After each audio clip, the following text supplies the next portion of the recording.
Hey guys, Kurt here with NK Garage, and we're back with another tool haul. Today's tool haul is a Machinist tool haul. We got a Kennedy Kits Machinist Toolbox full of tools. All this stuff was actually packed inside of this box. We got an excellent deal from a good friend of ours. He's the guy that we actually bought our mill from, and we've kept in touch since, and he knows that we love tools. He knows that we're doing hobby machining here.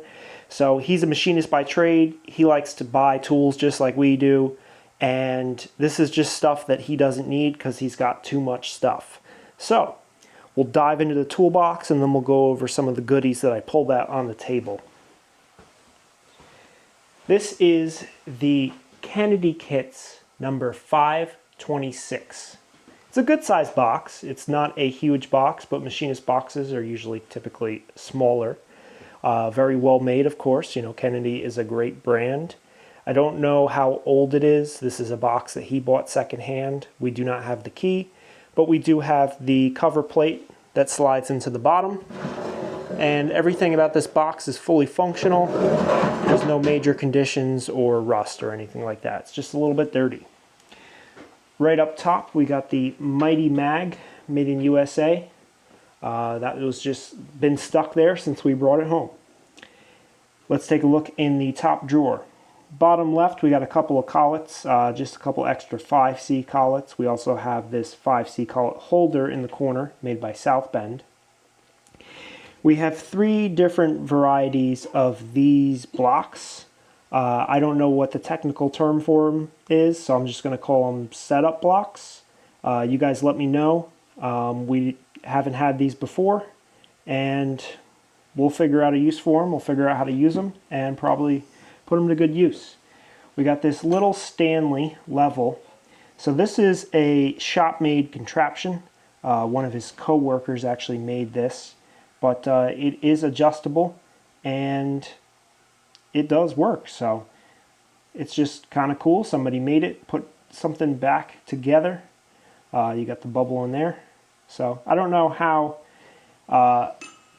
much accuracy you're going to get out of it. I don't know the original specs on the Stanley level, but it's something. We have some feeler stock in here. This is Precision brand feeler stock. There's some Starrett in here as well. We've got this, I'm going to just call it a gauge block. I wasn't really sure about this one. It's got a 0 and a 1. And I haven't measured it out yet, but not sure if it's a gauge or a piece of high-speed steel or something. We have a stone here. I believe it's marked XX, and it's got 2 sides. So, nice little sharpening stone. We have 6 thread files. There's even one tucked down here. All USA made, good thread files. Definitely put those to good use. We've got a Jacob's chuck key. We got a box of precision files, small files, and then there's 2 of these replacement blades for a steel tape measure. So let's get inside. There's lots of stuff to go through. We'll start up here in the top drawer. It's funny, we've bought a lot of machinist tools and we've never ended up with 1, 2, 3 blocks. And they're not expensive. You can buy these online, you know, cheaper Chinese made ones, but they're still precision ground. But now we got 4 1, 2, 3 blocks to add to our collection of machinist tools, and all machinists need 1, 2, 3 blocks. That's definitely a needed item. We got some indicators in here. Now the 3 indicators on the left all need work. This one here is a Starrett. He said it's a little bit sticky, so I'm going to try to open it up and see if I can't clean it out and get it lubricated. See if we can get that back into service. This one here is a Federal, and the one in the back is SPI. This one is definitely the most unreliable one of the 3. He even marked it for us. We have 2 RPM gauges. The one on the bottom is an LS Starrett, and the one on the top is a Ho & Co. New York. They both do the same job. In the middle, we have some V blocks and some collet blocks. So these 3 are 5C collet blocks, and we already have some. but it doesn't hurt to have a couple more. We got the hex style and 2 square. And then we got the V-blocks. These are the bigger ones over here. Just looking for a manufacturer. I haven't had these out yet. I don't see anything, but I'm sure, you know, they work just fine. Then we got some smaller ones in the front. General on this one. Can't find anything on the next one. Another general. So we have a pair of generals and another undetermined brand. Not bad. Definitely can't ever have enough V-blocks. Top right drawer, we have some micrometer parts. He called them anvils. I'm hoping I got that term right. And just a couple miscellaneous parts. Wasn't sure what these were, but he had them in there with it.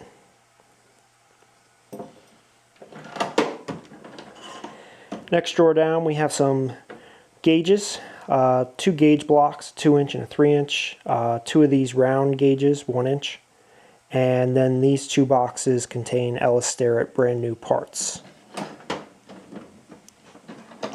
Next drawer down, we got some micrometer wrenches. That's definitely, you know, it's silly, but we have a lot of micrometers that we've kind of picked up here and there, and sometimes you don't get the wrench with it. So with this variety, I'm pretty sure we can get all of our micrometers recalibrated. Next big drawer, let's start to get a little bit more exciting. There's another micrometer part in box in the back. Nick seems to believe that these are stops. You guys let us know what you think. They're all marked LS Starrett. They're triangular with a little bit of a opening, and then you have the screw to tighten it down. Again, 2 more things I'm not entirely sure about, but we have the Starrett number 120D and the Starrett 289. Just not familiar. I haven't seen these ones before. We have 3 pieces for combination squares, LS Starrett, Mitutoyo, and this one I could not find a brand on.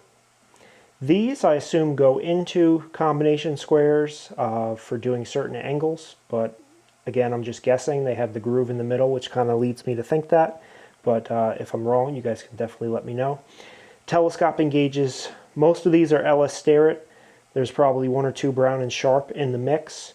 And then we got this kind of cheaper set here as well. So given all these together, that can definitely put a set together for us. At least we'll have something to start off with, because we don't have any of those yet. And then I got these 2. They have set screws. They slide on somewhere, and then they have the points. So wasn't familiar with these either.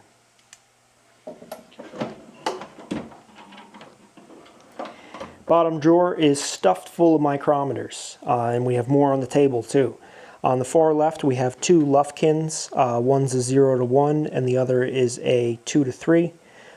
This one here is Geo Sure Co., New York, and the one on top of it is Reed Small Tool Works, Worcester, Mass.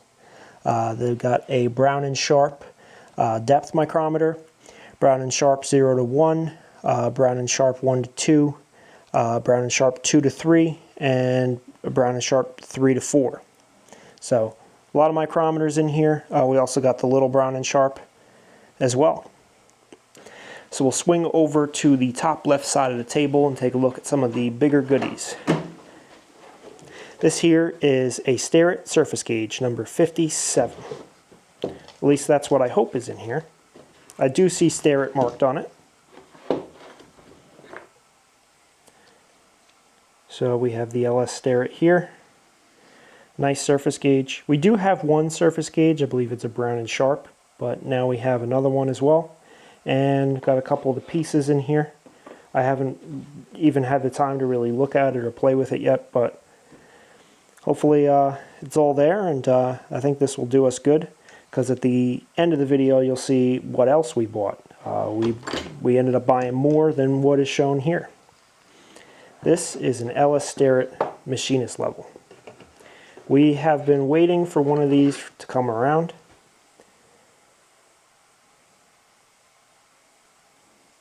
And we're happy that it did.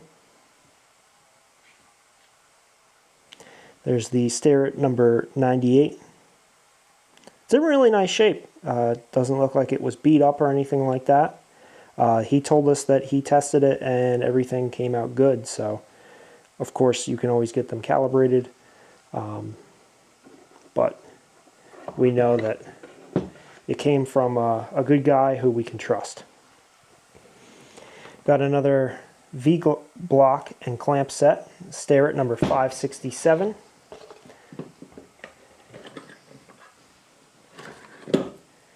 There we go. It's a nice one. So this one is a little bit different and came with 2 clamps.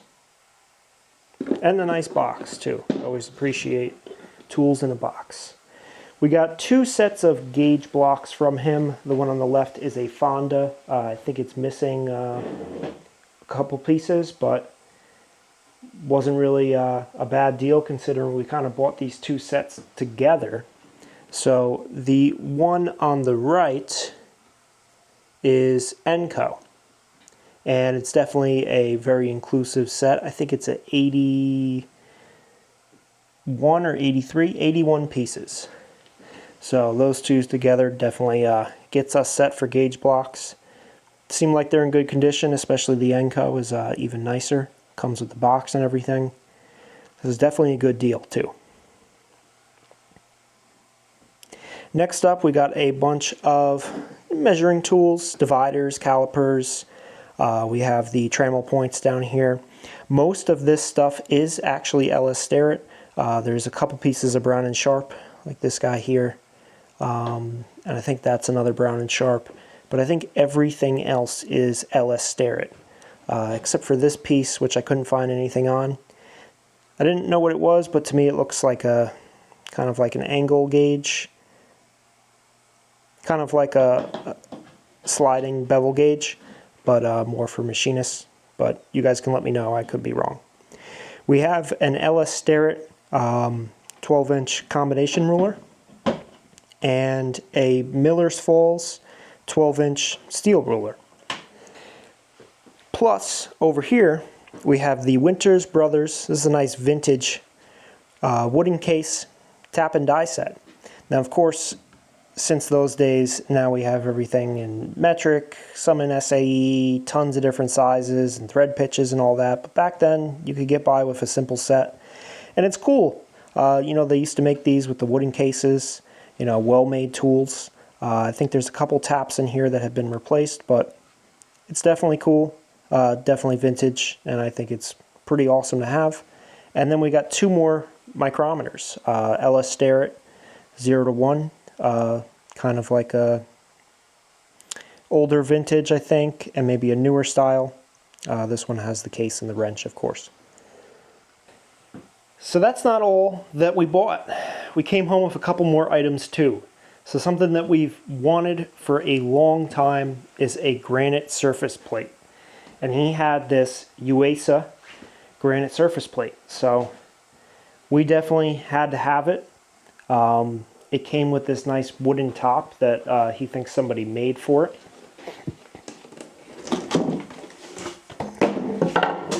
Oops.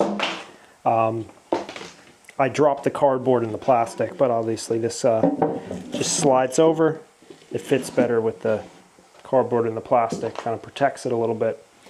And then at the end, he decided to give us this cast iron surface plate. We don't necessarily need it, but I figured I could bring it home and at least I have a somewhat flat surface to do kind of just minor little things, you know, woodworking and crafts, whatnot. At least having, you know, something that at one point was precision. Probably can't trust it for machinist work anymore, but it's still a good work surface for other stuff. And then another thing I grabbed just because he was going to throw it away anyways is this old lapping plate. So not sure if we have a use for it, but it's small. I'll hold on to it for a little bit. Maybe one day we'll find a use for it. So that's it for today's video. And prices we paid, he gave us a deal. $300 is all he wanted for the toolbox full of the tools. That's an awesome price. The gauge blocks and the surface plate we paid an extra $250 for. But that's 2 sets of gauge blocks, and plus he kind of gave us a buy one get one surface plate plus a lapping plate. So turned out pretty good. You know, I looked up this box. If you were to buy one of these used off of like eBay, you can expect to pay $200 plus shipping. Used at, you know, a tool swap meet or something like that, I probably see you probably pay 150, 200 bucks, I would think. People tend to not really give them away. I don't know what they cost new, but I know it'd probably be like 1,200 bucks or something if I had to guess. So this box is a keeper. Most of these tools are keepers for us. We actually needed a lot of this stuff for the shop, and it's pretty awesome. So if you guys, hopefully you noticed, we have an exciting little announcement. We got new lights up. So we installed 4 LED lights. We already had the one above the workbench, but now we have a total of 5 of those in here. So we got much better lighting, and our goal is to try to focus the tool hauls with our tool board as kind of the background. I think it's pretty awesome. You know, I love just looking at this tool board. I know you guys probably do as well. So we're probably gonna end up kind of maybe repainting this and kind of cleaning it all up and kind of just organizing it a little bit better. I'm pretty organized, but there's some stuff, like I just threw my 24-inch adjustable up here the other day, but I got to kind of make a better spot for that. It's coming along. We've been painting the walls and stuff, so trying to clean this place up, make it a little bit brighter. It's definitely the home of NK Garage, so let us know what your favorite tool of the day is. Let us know what you think about the haul. I think it's pretty amazing. I'm very, very happy that we bought this. So that's it for this week. We'll see you guys on the next one.